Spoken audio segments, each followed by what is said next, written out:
Hi, hello, and welcome back to my channel. Today we'll be talking about the two new characters that was released recently. Hot Dance Majestic Leap Garu and Trending Dance Freestyle Blade. First, we will talk about Hot Dance Majestic Leap Garu. His basic attack is a school shooter. Attacks slot 1, 2, 3, 4, 5 for 20% attack and buffs the attack by 30% of user base attack to all party allies. The ultimate also is a school shooter which attacks the slot 1, 2, 3, 4, 5. It's a 4 CD buff that increases the ultimate skill damage of all party allies except the user and increases the attack by 173% of user base attack to all party allies. Here is one of the best 3-star passive in the game. Right here, all party allies gains the following effect: deal 60% more damage if 2 or more support allies in the party. Well, to be fair, 2 support playstyles has already been a thing. He just makes it much more viable. On turn 2, supporters become immune to ultimate CD changes. This is just to prevent SD Blade abuse on slot 5, but you can still pair Garu with SD Blade as long as SD Blade is not on slot 5, it should be okay. And for the last passive, it's increased ultimate skill damage by 32% for all striker and saboteur allies. In terms of buff comparison, he is pretty nutty. Pretty much around 300% damage increase for CC Quincy, which is pretty high if you think about it. Then compared to SD Blade, it's only like around 200%. So technically Hot Dance Majestic Leap Garu is significantly better. But since you're going to pair 2 supports together anyway, here is one of the calculations where it pretty much says, hey look, you can pair these 2 supports and have a DPS worth of 5. Impressive, isn't it? Yeah. Then on to Trending Dance Freestyle Blade. TDF Blade overall has a pretty high base HP, so you don't have to spend too much potentials on him. Well, technically his main role is not damage. Well, as you can see, attack 125, all enemies take more ultimate skill damage, increase attack to user, himself, and attack target with pretty much standard multiplier. Here it gets interesting. On attack, trigger ultimate skill damage plus 6% to all striker and saboteur allies for max 4 turns.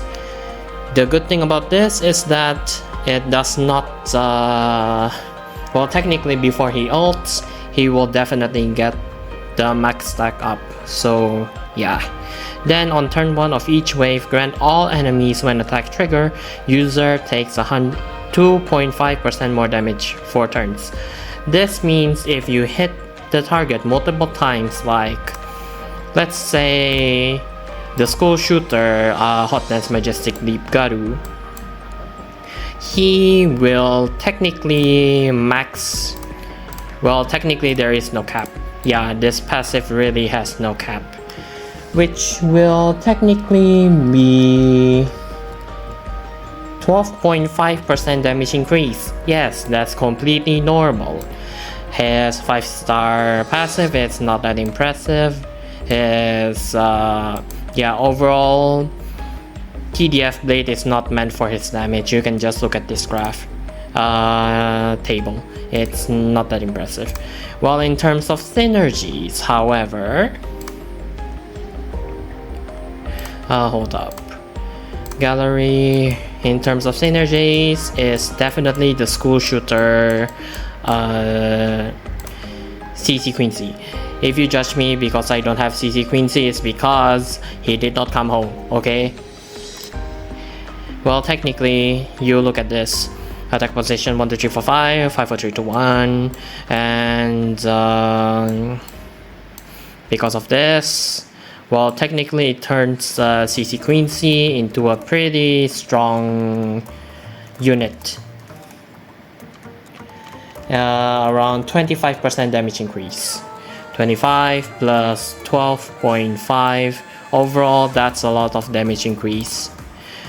If you think about it, TDF Blade is pretty much just another broken blade just because of its 3-star passive, but for school shooters. Then in terms of buffers, Garu can still be used even without TDF Blade, but it's significantly better if you can have TDF Blade. Well, yes, you don't need TDF Blade for Garu, but you need Garu for TDF Blade. Overall, that's pretty much it in terms of reviews. And in terms of other synergies, it's definitely here. Attacking supports, definitely a good synergy. Then we got trigger units, because trigger units will also add up to the debuff. But technically, if you put Hot Dance Majestic Leap Garu and Trending Dance Freestyle Blade with trigger units like Lantern Light Wish Dante, your team will most likely look like a normal 4 CD nuke, except for the fact that the DPS is Lantern Light Wish Dante. Yeah, it's not optimal if you don't have Countless Conquest Quincy, but it's still overall usable.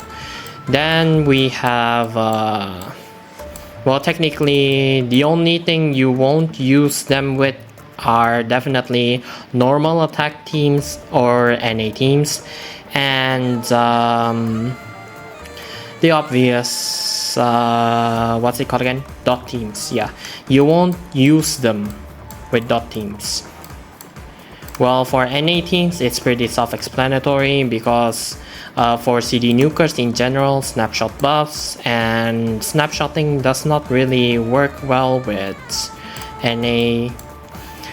And where is Burst Cocoon? Yeah, you don't use 4 CD nuker supports with dot units. Overall, if you don't have what's it called again?